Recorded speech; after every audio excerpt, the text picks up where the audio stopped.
Hello there, everybody. I'm Mel Allen, and this is Baseball Collector.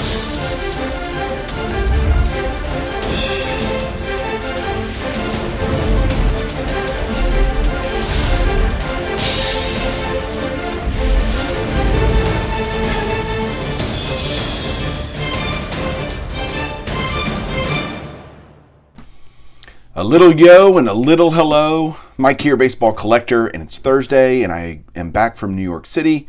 I got back late last night, and I had a great time up there. It was a real quick trip, and I got to go to the Yankees-Mets game with Joe, Silver Jackify, and Bill, the Hall of Fame collector.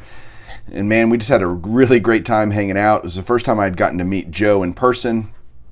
And he is one funny dude. So if you haven't watched that video of us on our trip, go check it out. It's the last video that I did. I tried to go live several times. Joe tried several times, and man, it just wasn't happening in Yankee Stadium. They were having none of that of us being able to go live. There just wasn't enough bandwidth, I guess, to be able to do that. Tried hooking up to their Wi-Fi, everything, and couldn't make it work. So sorry about that. But I hope you enjoy the video of us having a great time at the ball game and just hanging out. So late night that night, and I'm just still tired traveling and all that. But coming back from being gone, I got some mail and excited to show that to you. So the first thing I've got is right here. I'm going to show it this way, then I'll turn around for the slabs that I got. And it is a Perez Steel. Great Moments here is just awesome of Louis Aparicio. These are about, I guess, 5x7 kind of size, postcard kind of things, and they're really cool. They're great for autographs. The autographs really pop and look great on these, and I needed this for my Dick Perez master set that I'm building of all the Dick Perez artwork signed by different Hall of Famers over the years. So really, really glad to add this. Now I'll flip the camera around and show you guys what else I got in the mail that's a little bit smaller and normal slabs. So hang on one second. All right, got a few things here to show off. Not much in terms of quantity, but really, really nice in terms of quality. 4 different things to show this way. The first one is this 1981 Topps Kirk Gibson rookie. And no, Kirk Gibson is not a Hall of Famer, but this card is in the top 80 cards of the 80s, and I think that is just a great set. There are so many guys that are working on it. Will PSA ever make it an actual set registry? I don't know, but I do know that I love all the cards that it highlights and shows, so I'm picking them up kind of as I see them. I kind of look every once in a while for those that I'm missing. This was a pretty easy one to get, not hard to find, and I just figured on this, an 8 was just great. No pun intended. Pun very intended, actually.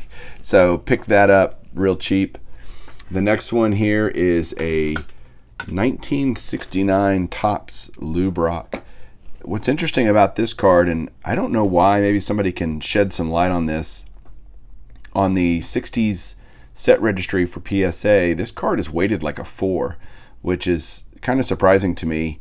I don't know if it's a short print or what the deal is with that, but this card is hard to find or expensive to get in higher grades. So I got this in a 4, pretty cheap price, and given its weight, I was totally okay with that. Definitely an off-centered card, but I'm just glad to have an example of it in my collection. Next up, another 1940 play ball. Pop Haynes, Jesse Haynes is his name. He's a Hall of Famer, and this is in a 3.5, which again is a solid grade in my opinion for anything pre-war.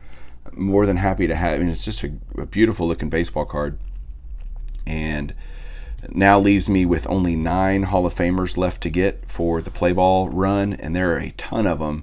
So there's like 60 something cards of Hall of Famers pictured in the 1940 play ball set. So the ones that I have left are all really, really expensive, and so I'll be slowly and methodically trying to acquire those, maybe get a few at the National, we'll see, but I'm really glad to have this one. And then I wanted to show better last here what I got from Bill at the game. and I will do it this way. I'm going to move this. So here is the Honus Wagner autograph that I bought from Bill.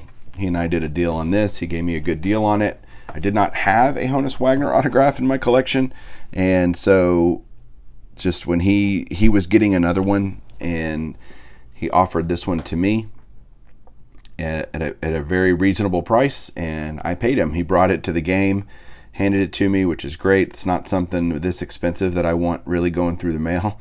So my plan is with this, there's a couple things going on. Number one, normally I am not a fan of these kind of just goofy cut autographs. I mean, this one is really just strangely cut. I don't normally go for that, but for the price that Bill gave me this for, I was willing to make an exception. I plan on submitting this at the National to get A, reholdered, number one, and B, to get the autograph actually graded. And I would guess that this is going to come back somewhere in the 7 to 8 range. We'll kind of see what PSA thinks, but I'm going to pay for them to do that at the National so I can get it back at the National, and then I can add this autograph to my Hall of Fame registry. Because to be on the registry for autographs, the autograph actually has to be graded for the PSA DNA side of it. This is my 241st Hall of Fame autograph, my different Hall of Famer that I have, and man, again, it's just getting harder and harder to add the obscure and rare autographs that I need to kind of round out my collection here. But I'm going to keep trying and keep looking. Maybe again, 1 or 2 of those I can find at the National. We'll see.